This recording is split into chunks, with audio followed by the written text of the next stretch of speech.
네, 숨가쁘게 진행된 제21대 대선 상황, 정치팀 김정우 기자와 정리해보도록 하겠습니다. 네, 김 기자. 지난 밤 사이에 이재명 대통령의 당선 소식이 전해졌죠. 각 당 분위기는 어땠습니까? 예, 그렇습니다. 이제 오늘 오전 2시 반쯤 더불어민주당 이재명 후보의 당선 소식이 확정됐습니다. 최종적으로 절반에 가까운 49.42%의 표를 얻어서 41.15%의 득표를 보인 국민의힘 김문수 후보를 앞섰습니다. 앞서 어젯밤 11시 40분쯤에 이재명 후보의 당선이 확실하다 이런 보도가 나왔는데 이 당선인은 곧바로 본인의 자택을 나와서 국민의 위대한 결정에 경의를 표한다 이런 짤막한 소감을 밝혔고요. 본인의 대선 캠프가 꾸려졌던 서울 여의도 중앙 당사를 찾았습니다. 이게 보통은 당 개표 상황실을 찾아서 수락연설을 하는 게 관행인데 이 후보는 이러한 관행을 깨고 당사를 먼저 방문했습니다. 그래서 본인의 대선 기간 동안 함께했던 선대위 의원들, 당직자, 보좌진 등을 만나서 40분가량 치하의 말을 건넸는데요. 기념사진도 찍고 이러면서 축제 분위기를 좀 만끽했습니다.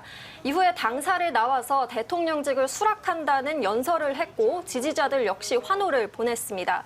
반면 김문수 후보 측 분위기는 좀 달랐습니다. 김문수 후보는 이재명 대통령 당선인의 당선이 확실해진 뒤에 한참을 자택에서 나오지 않고 계속해서 이 개표 상황을 지켜보다가 새벽 1시가 가까워져서야 어두운 표정으로 본인의 자택을 나왔습니다.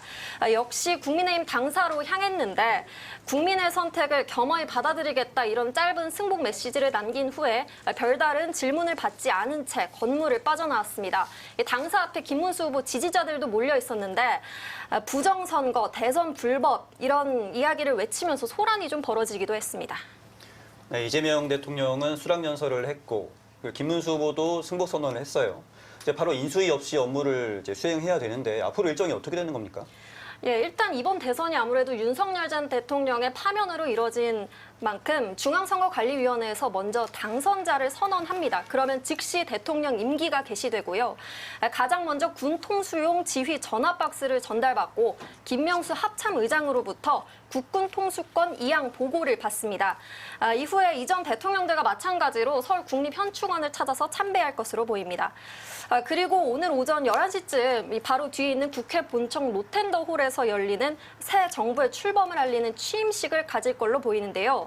문재인 전 대통령 때와 마찬가지로 약식으로 취임 선서를 하고 취임사를 통해서 국정 운영 방향을 밝힐 걸로 보입니다. 이후 우한식 국회의장과 더불어민주당 박찬대 당대표 직무대행, 또 국민의힘 김용태 비상대책위원장, 개혁신당, 조국혁신당 등 정당 대표들과 함께 환담도 가질 예정입니다. 네, 그렇군요. 본격적인 직무를 시작을 하려면 인선이 시급한데요. 차기 내각 들리는 이야기가 있습니까?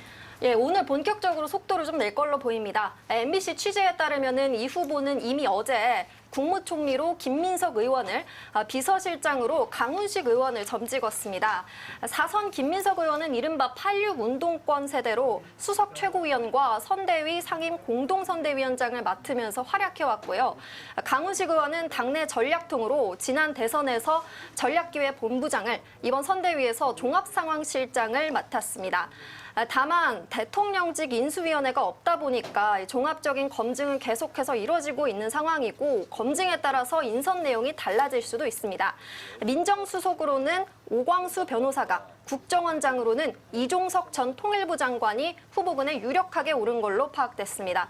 이 당선인 측은 대통령실 수석을 비롯한 측근 인선을 가능한 한 좀 빠르게 완성하겠다는 입장이어서 이르면 오늘 인선이 발표될 걸로 보입니다. 네, 김정우 기자 잘 들었습니다.